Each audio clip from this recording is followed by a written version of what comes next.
আসসালামু আলাইকুম। মিতা মুস্তাফা স্বাগত জানাচ্ছি এনটিভির রাতের খবরে। ক্রাউন সিমেন্ট শিরোনাম দেখছিলেন, এবার পুরো খবর। আকস্মিক বন্যায় ফেনীসহ 11 জেলার অনেক এলাকা এখনও যোগাযোগ বিচ্ছিন্ন। পানি কিছুটা কমলেও পরিস্থিতির তেমন উন্নতি হয়নি।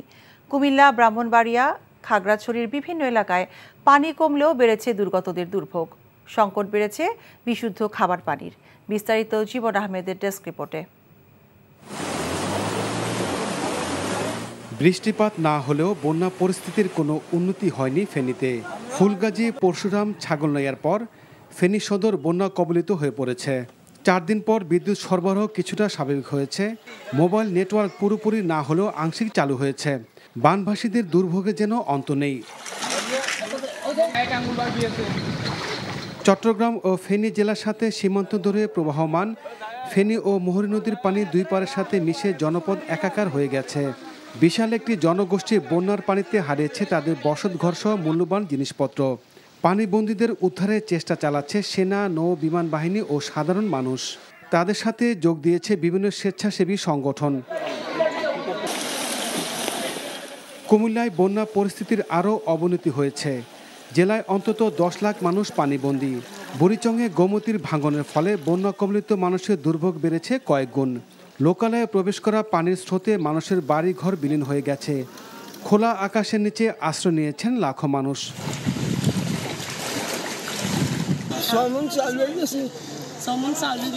একটা কাপড় বার করে আনতাছি। যাইতেছেন কই? যাইতেছি মিয়ার বাজার থেকে খবর লইতে আছে যে কিছু পানি কমছে কিনা। বৃষ্টিপাত না হওয়ায় মৌলভীবাজারের 4টি নদীর পানি কমতে শুরু করেছে। এতে করে জেলায় বন্যা পরিস্থিতির কিছুটা উন্নতি হলেও পানিতরে প্লাবিত হচ্ছে নতুন নতুন এলাকা। বন্যা কবলিত এলাকার বিভিন্ন সামাজিক সংগঠন ত্রাণ নিয়ে গেলেও পর্যাপ্ত নৌকা না থাকায় দুর্গম এলাকায় পৌঁছাতে পারছেন না। দুর্গত এলাকা খাদ্য ও বিশুদ্ধ পানির সংকট দেখা দিয়েছে।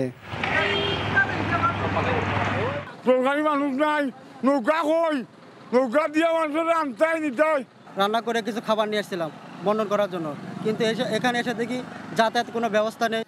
বন্যায় চট্টগ্রামের বেশি ক্ষতি হয়েছে হাটহাজারী ও ফটিকছড়ির বিস্তীর্ণ এলাকা। হালদা নদীর একাধিক স্থানে ভাঙনের মুখে জনবসতি, হাসপাতাল, স্কুল, কলেজ সহ বিভিন্ন গুরুত্বপূর্ণ স্থাপনা। দীর্ঘ সময়ে এত বড় বন্যা দেখেনি এলাকার মানুষ। যদি সম্ভব হয় আরো টিম এখানে কাজ করার জন্য বাড়ানোর জন্য প্রয়োজন, আরো 2 থেকে 4টা স্পিড বোটের প্রয়োজন। এখানে প্রচন্ড পরিমাণে পানি বাড়তেছে। আলোকদিয়া, সল্লালাতে অনেক পরিবার এখন আটকা আছে। কিছু মসজিদে এবং মাদ্রাসায় দোতলা ছাদের উপরে আছে। নোয়াখালীতে কমতে শুরু করেছে বন্যার পানি। বিভিন্ন অভ্যন্তরীণ সড়ক ও বাসা বাড়িতে পানি জমে থাকলেও মূল সড়ক থেকে পানি নামতে শুরু করেছে।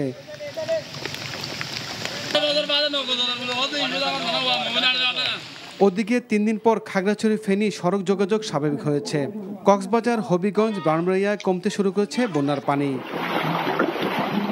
জীবন আহমেদ, এনটিভি নিউজ ডেস্ক। এদিকে নোয়াখালীতে বানের পানিতে ভাসছে লাখো মানুষ। জেলা সদর আর 6 উপজেলায় বন্যা দুর্গত মানুষের বাড়িতে বাড়িতে অসহায়ত্বের ছাপ স্পষ্ট। পানিতে আটকা পড়েছে অনেকে। বসত ভিটা হারিয়ে কেউ কেউ আশ্রয় নিয়েছে উঁচু দালানে। দেখা দিয়েছে তীব্র খাবার পানির সংকট। আনোয়ার মিলনের ক্যামেরায় নিয়ামুল আজিজ সাদেকের রিপোর্ট। নোয়াখালীর একলাশপুরের পানিবন্দী পরিবারদের একটি। টানা 3 দিনের বেশি সময় ধরে উজানের ঢল, অতিবৃষ্টিতে ঘরবন্দি এই মানুষগুলো। আমাদের বাড়িতে পানি উঠে গেছে, আমরা এখানে নিয়ে আশ্রয় নিতেছি। আমাদের ঘরের মধ্যে পানি উঠে গেছে, মাটির ঘর আর কি, ওখান থেকে আমরা আপাতত এখানে উঠছি আর কি। বেশিরভাগ এলাকায় সড়ক ও বাড়িঘর 4 থেকে 5 ফুট পানির নিচে তলিয়ে গেছে। নিরুপায় হয়ে লোকজন স্কুল, মাদ্রাসা সহ আশপাশের উঁচু ভবনে আশ্রয় নিয়েছে। বেশিরভাগ ফসলের জমি তলিয়ে গেছে, যোগাযোগের সকল পথও বন্ধ। কয়েকটি স্বেচ্ছাসেবী সংগঠন থেকে কিছু পরিমাণ ত্রাণ দেওয়া হয়েছে, তবে তা যথেষ্ট নয় বলে মনে করছে স্থানীয়রা। মানুষের খুবই দুর্বিষহ অবস্থা, বিশেষ করে মানুষ অনেকেই গৃহবন্দী হয়ে আটকা আছে। রান্না বান্না খাওয়া কত সমস্যা হইতেছে। নোয়াখালীর বেগমগঞ্জ, চৌমুহনী, একলাশপুর বিভিন্ন এলাকা এখনো পানির নিচে তলিয়ে আছে। স্থানীয়রা চাইছেন প্রশাসন ও স্বেচ্ছাসেবীদের প্রচেষ্টায় নোয়াখালীর এসব দুর্যোগ দ্রুত কেটে যাবে। অভুক্ত মানুষ, পানিবন্দী পুরো এলাকা। নোয়াখালীর বিস্তীর্ণ এলাকাগুলো এভাবেই পানির নিচে তলিয়ে আছে। নেই সড়ক, নেই মহাসড়ক, নেই কোনো ধরনের প্রার্থনা ঘর। যে মানুষগুলো এতদিন যাতায়াত করছেন সবকিছু স্থবির। নোয়াখালী যেন এখনো ক্রান্তিকাল অতিক্রম করছে। Niamul Aziz Sadek, NTV news, Eklashpur, Noakhali. আকস্মিক বন্যায় 7 জেলায় মৃতের সংখ্যা বেড়ে দাঁড়িয়েছে 18 জনে। দুর্যোগ ব্যবস্থাপনা ও ত্রাণ সচিব কামরুল হাসান বলেছেন, পরিস্থিতি কিছুটা উন্নতির দিকে। সচিবালয়ে চলমান বন্যা পরিস্থিতি নিয়ে এক সংবাদ সম্মেলনে এসব তথ্য জানান তিনি। বন্যায় দেশের 11টি জেলায় 49,38,159 জন ক্ষতিগ্রস্ত হয়েছেন। নতুন করে আর কোনো জেলা আক্রান্ত হয়নি উল্লেখ করে সচিব জানান, বন্যায় মৃতের মধ্যে কুমিল্লায় 4 জন, ফেনীতে 1 জন, চট্টগ্রামে 5 জন, নোয়াখালীতে 3 জন, ব্রাহ্মণবাড়িয়ায় 1 জন, লক্ষ্মীপুরে 1 জন এবং কক্সবাজারে 3 জন মারা গেছেন। 11 জেলার ক্ষতিগ্রস্ত পরিবারের সংখ্যা 9,44,548টি। মারা গেছে এ পর্যন্ত 18 জন, গতকাল ছিল 13 জন। আগামী 24 ঘন্টায় দেশের উত্তর পূর্বাঞ্চল এবং তৎসংলগ্ন উজানে ভারী বৃষ্টিপাতের সম্ভাবনা নেই। এই সময়ে মৌলভীবাজার, হবিগঞ্জ জেলার মনু, খোয়াই, ধলাই নদী এবং সংলগ্ন এলাকা বন্যা পরিস্থিতির উন্নতি হবার সম্ভাবনা রয়েছে। আর আবহাওয়ার তথ্য অনুযায়ী আগামী 24 ঘন্টায় দেশের দক্ষিণ পূর্বাঞ্চল এবং তৎসংলগ্ন উজানে ভারী বৃষ্টিপাতের সম্ভাবনা নেই। এই সময় এই অঞ্চলের ফেনী, কুমিল্লা, চট্টগ্রাম জেলাসমূহের মুহুরী, ফেনী, গোমতী, হালদা এই নদীগুলোর বন্যা পরিস্থিতি উন্নতি হবে আশা করা যাচ্ছে। পানি কিছুটা কমলেও ফেনীর বিস্তীর্ণ এলাকা এখনও পানির নিচে। যোগাযোগ না থাকায় বেশিরভাগ এলাকার মানুষ খাবার ও পানির ভয়াবহ সংকটে রয়েছে। হেলিকপ্টারে করে দুর্গম এলাকায় উদ্ধার এবং ত্রাণ বিতরণ করেছে র্যাব। তবে অধিক ত্রাণের গাড়ির জন্য স্থবির হয়ে পড়েছে ঢাকা-চট্টগ্রাম মহাসড়ক। জামাল হোসেনের ক্যামেরায় আরও জানাচ্ছেন নূর হোসেন। চোখের সীমানায় কেবলই থই থই পানি। তলিয়ে আছে গ্রাম, শহর, দোকানপাট, বাজার, হাট। তলিয়ে আছে নলকূপ কিংবা শৌচাগার, সবই। আলাদা করে বোঝার উপায় নেই ঠিক কি ছিল কোন এলাকায়। ভেসে গেছে সাধের বসত ভিটা, তলিয়ে গেছে চেনা বাড়ির উঠোন। তিল তিল করে গড়ে তোলা মাছের ঘের এখন ঢলের দখলে। ফেনী সদর, ছাগলনাইয়া, ফুলগাজী, পরশুরামের বিস্তীর্ণ জনপদই এখন কান্নার কারণ। উপর থেকে দেখা যায় নিচে দাঁড়িয়ে সহায়হীন মানুষের মুখ। এক মুঠো শুকনো খাবার আর পানির আশায় বাসার ছাদে হাহাকার বানবাসীদের। হেলিকপ্টার দিয়ে দুর্গত এলাকায় দিনভর ত্রাণ বিতরণ করে র্যাবের সদস্যরা। ত্রাণ নিতে হুমড়ি খেয়ে পড়ে মানুষ। পানিবন্দী থেকে উদ্ধার করা হয়েছে গর্ভবতী নারীসহ শিশু ও বৃদ্ধকে। স্মরণকালের ভয়াবহ বন্যায় তলিয়ে গেছে ফেনীসহ আশেপাশে বেশ কয়েকটি জেলা। এই এলাকার মানুষের কি অবস্থা সেটি জানাও একেবারে দুষ্কর। নূর হোসেন, এনটিভি নিউজ, ফেনী। বন্যা উপদ্রুত এলাকায় দ্রুত ডিজেল সরবরাহ করে মোবাইল নেটওয়ার্ক এবং বিদ্যুৎ সরবরাহ চালু করার জন্য নির্দেশ দিয়েছেন অন্তর্বর্তীকালীন সরকারের প্রধান উপদেষ্টা অধ্যাপক ডক্টর মোহাম্মদ ইউনূস। বন্যা আক্রান্ত অঞ্চলে ত্রাণ ও পুনর্বাসন নিয়ে এনজিও প্রতিনিধিদের সাথে মতবিনিময়কালে তিনি এমন নির্দেশনা দেন। দেশের ছোট, বড় ও উপকূলীয় এলাকায় কাজ করা 44টি এনজিওর প্রতিনিধিদের সাথে প্রধান উপদেষ্টা 2 ঘন্টারও বেশি সময় মতবিনিময় করেন। বন্যা আক্রান্ত এলাকায় উদ্ধার ও ত্রাণ বিতরণ কার্যক্রম এবং বন্যা পরবর্তী স্বাস্থ্যসেবা ও পুনর্বাসন পরিকল্পনা নিয়ে এনজিও প্রতিনিধিদের কাছ থেকে তাদের অভিজ্ঞতা জানতে চান তিনি। বৈঠক শেষে বেসরকারি সংস্থা ব্র্যাকের নির্বাহী পরিচালক আসিফ সালে বলেন, বন্যা আক্রান্ত এলাকায় সরকারি বেসরকারি খাতকে সমন্বয় করে কার্যক্রম পরিচালনার জন্য প্রধান উপদেষ্টা নির্দেশ দিয়েছেন। উনি তো অবশ্যই অ্যাডমিনিস্ট্রেশন থেকে শুনছেন, কিন্তু অবশ্যই এবং মাঠ পর্যায়ে বেসরকারি সেক্টর থেকে রিয়েল যে খবরগুলো, যেটা আমরা হয়তো আরও ডিপে যেতে পারি, সেই জায়গাগুলো থেকে উনি জানতে চাচ্ছিলেন। এবং এই নিডস অ্যাসেসমেন্টের একটা কাজ হলে তারপরে উনি ডোনারদেরকে ডাকবেন এবং একটা সমন্বিতভাবে একটা জয়েন্ট রেসপন্স প্ল্যান, এবং ওটা রেসপন্স প্ল্যানটা হলে ওটা ফান্ড মোবিলাইজেশন কী ধরনের দরকার হবে সেটার একটা তৈরি হবে। কমিউনিকেশনের ব্যাপারে আর্মির সাথে কোঅর্ডিনেশন হচ্ছে, মোবাইল ফোন কোম্পানিগুলোর সাথে কোঅর্ডিনেশন হচ্ছে। আমরা চেষ্টা করছি ডিজেল পাঠিয়ে ওইখানে যাতে টাওয়ারগুলোকে কোনোভাবে যেন চালু করা যায়। যতটা রিমোট এলাকায় যাওয়া যায় এবং যত দ্রুত বিদ্যুৎ সরবরাহটা চালু করা যায়। বিদ্যুৎ সরবরাহ চালু হলে নেটওয়ার্ক চালু হবে। নির্বাচন ও প্রয়োজনীয় সংস্কারের রোডম্যাপ ঘোষণা করতে অন্তর্বর্তীকালীন সরকারের প্রতি দাবি জানিয়েছে বিএনপি। দলের মহাসচিব মির্জা ফখরুল ইসলাম আলমগীর বলেছেন, দ্রুততম সময়ের মধ্যে নির্বাচন না হলে ছাত্র জনতার আন্দোলনের সুফল ব্যাহত হবে। সার্বিক বিষয়ে সরকারকে রাজনৈতিক দলগুলোর সাথে সংলাপে বসার আহ্বানও জানিয়েছেন তিনি। ইমরুল হাসানের রিপোর্ট। সেই নির্বাচনে 5ই আগস্ট স্বৈরাচার শেখ হাসিনা সরকারের পতনের পর প্রথমবারের মতো নির্বাচন ও রাষ্ট্র সংস্কারের ইস্যুতে সরাসরি মুখ খুললেন বিএনপির মহাসচিব। এ বিষয়ে অন্তর্বর্তীকালীন সরকারের কাছে সুস্পষ্ট বক্তব্য দাবি করেন তিনি।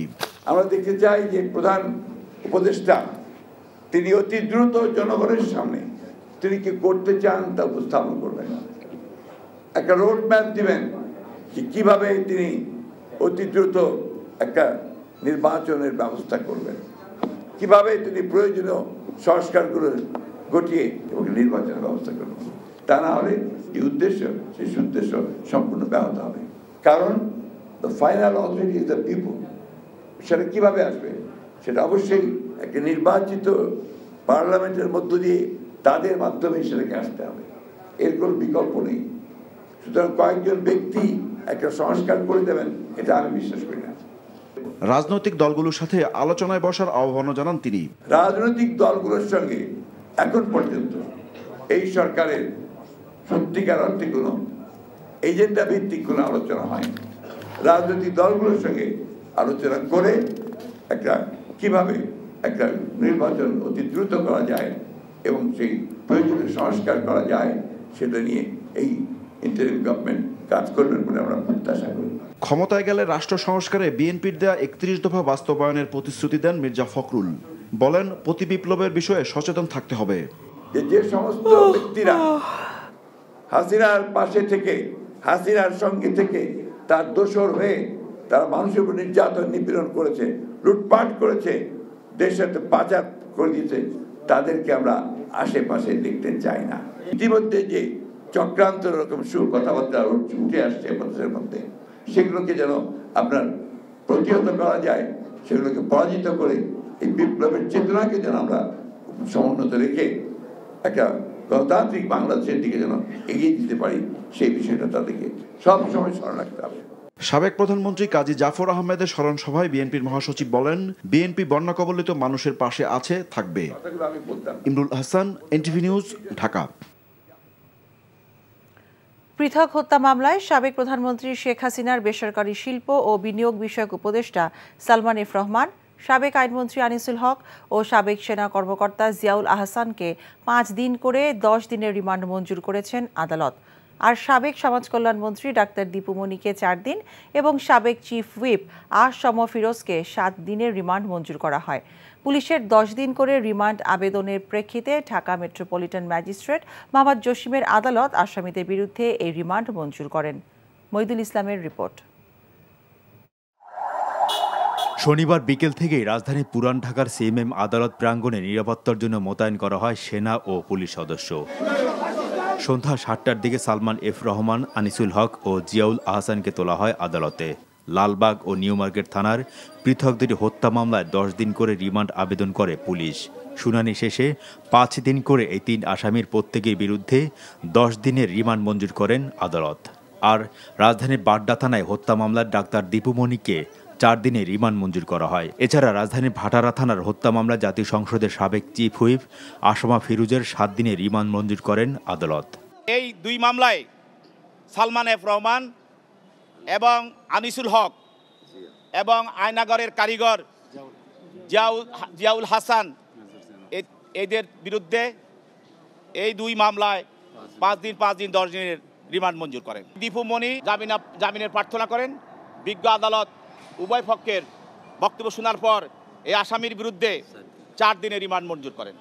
তার সঙ্গে এই আসম ফিরোজ প্রত্যক্ষ এবং পরোক্ষভাবে জড়িত, তার পক্ষে আদালতে উপস্থিত আইনজীবী তার রিমান্ড বাতিলপূর্বক জামিনে প্রার্থনা করেন।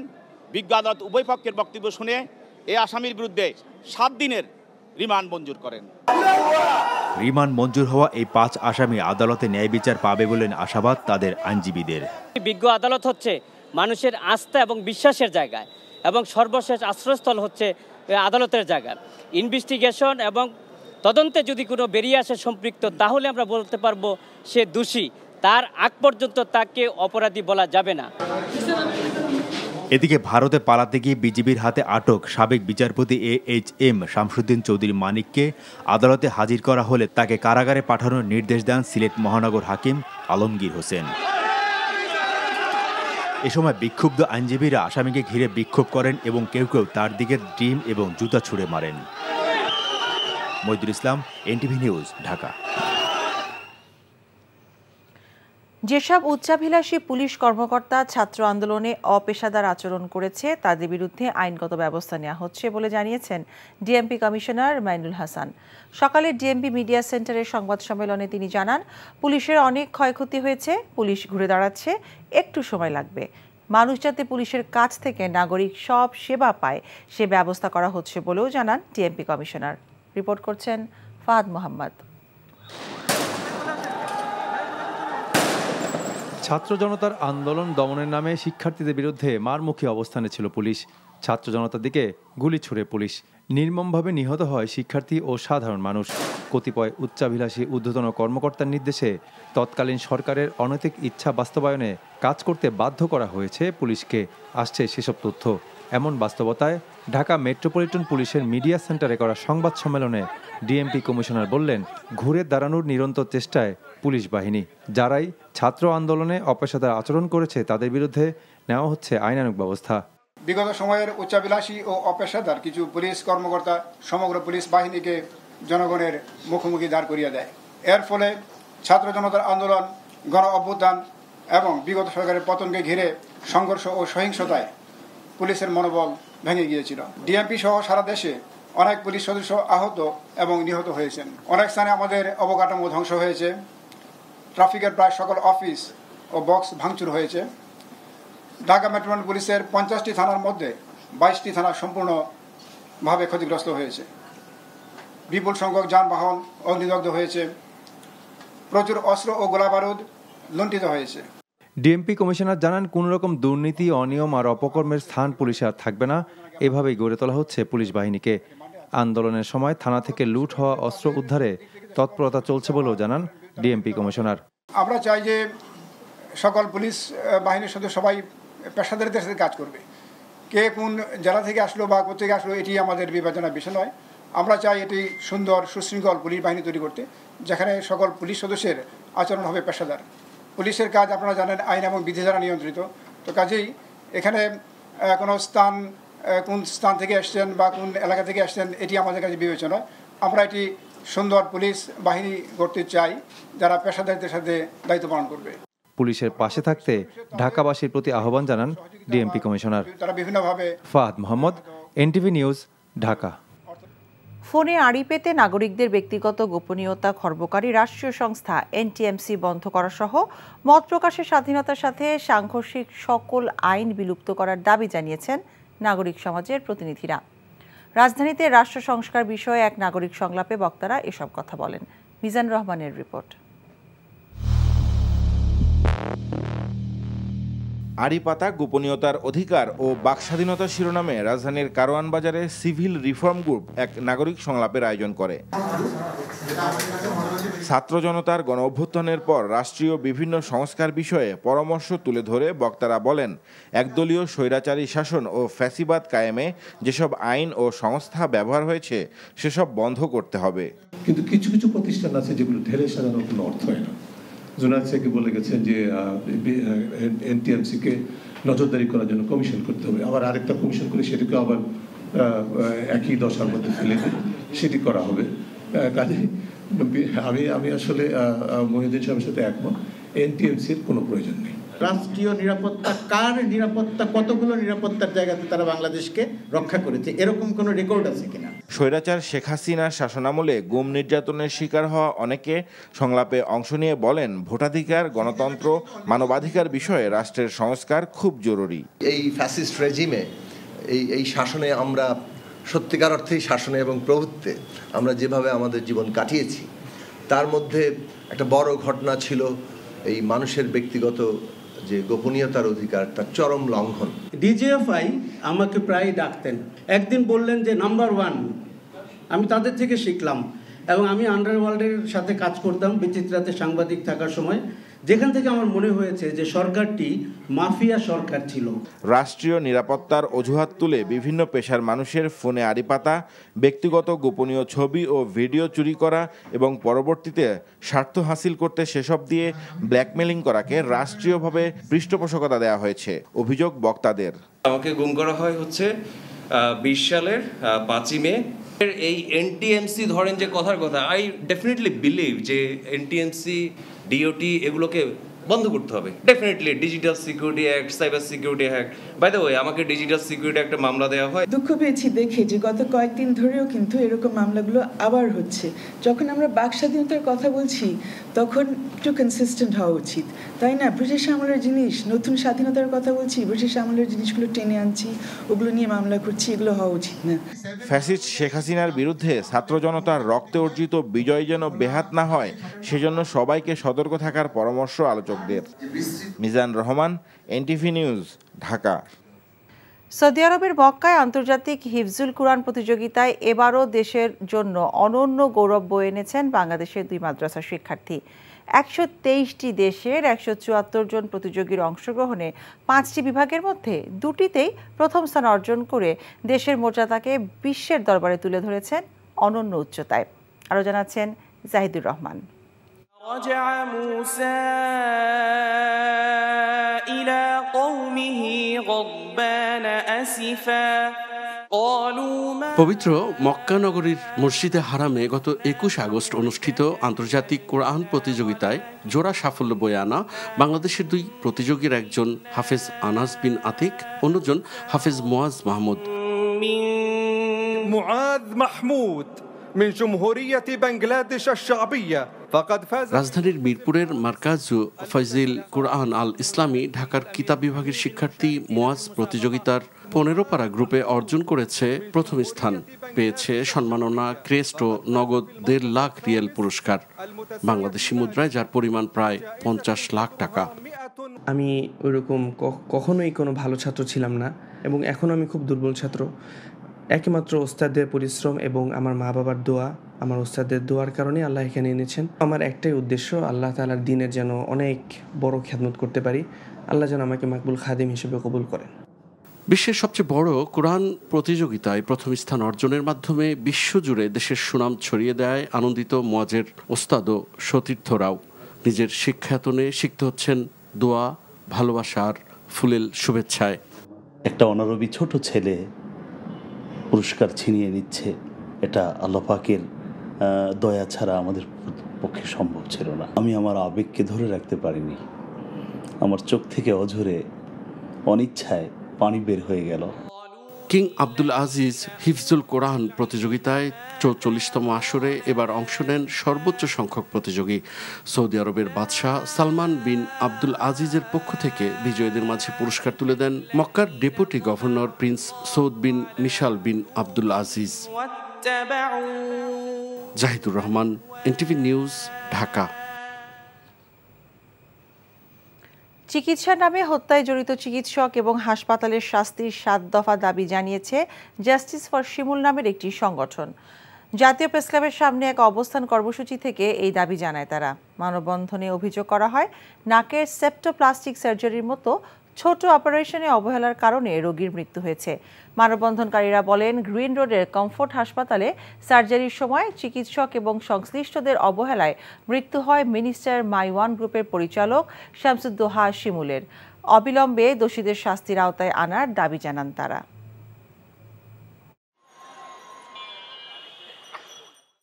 ইসলামী ব্যাংক সহ সকল শরিয়া ভিত্তিক ব্যাংকসমূহের পরিচালনা পর্ষদ ইসলামী মতাদর্শের লোকদের দিয়ে পুনর্গঠন করার দাবি জানিয়েছে গ্রাহকরা। আজ রাজধানীর মতিঝিলে আয়োজিত গ্রাহক সমাবেশে বক্তারা এই দাবি জানান। তারা বলেন, এস আলম গ্রুপ বিগত সরকারের আমলে ইসলামী ব্যাংক সহ শরিয়া ভিত্তিক ব্যাংকগুলোকে দখল করে ধ্বংস করে দিয়েছে। দ্রুত এস আলম গ্রুপের কর্ণধার সাইফুল ইসলাম মাসুদকে আইনের আওতায় আনা এবং তার পাচার করা অর্থ ফিরিয়ে আনতে পদক্ষেপ গ্রহণের দাবি জানানো হয়। এস আলম গ্রুপ ইসলামী ব্যাংক থেকে ৭৫,০০০ কোটি টাকা লুটপাট করেছে জানিয়ে তারা বলেন, প্রয়োজনে তার সহায় সম্পত্তি বিক্রি করে তা ব্যাংকের অনুকূলে আনতে হবে। ২০১৭ সাল থেকে অবৈধভাবে যে ৯,০০০-এর অধিক কর্মকর্তা কর্মচারী নিয়োগ দেওয়া হয়েছে তাদের চাকরিচ্যুত করারও দাবি জানানো হয়। এই ছিল রাতের খবরে। এই খবরের ভিডিও সহ আপডেট জানতে ভিজিট করুন NTV অনলাইন www.ntvpd.com। এছাড়াও NTV জনপ্রিয় সব অনুষ্ঠান ও খবরের আপডেট জানতে ভিজিট করুন আমাদের ইউটিউব ও ভেরিফাইড ফেসবুক পেজ। রাত ১টায় মধ্যরাতের খবর দেখার আমন্ত্রণ রইল। সবাইকে ধন্যবাদ।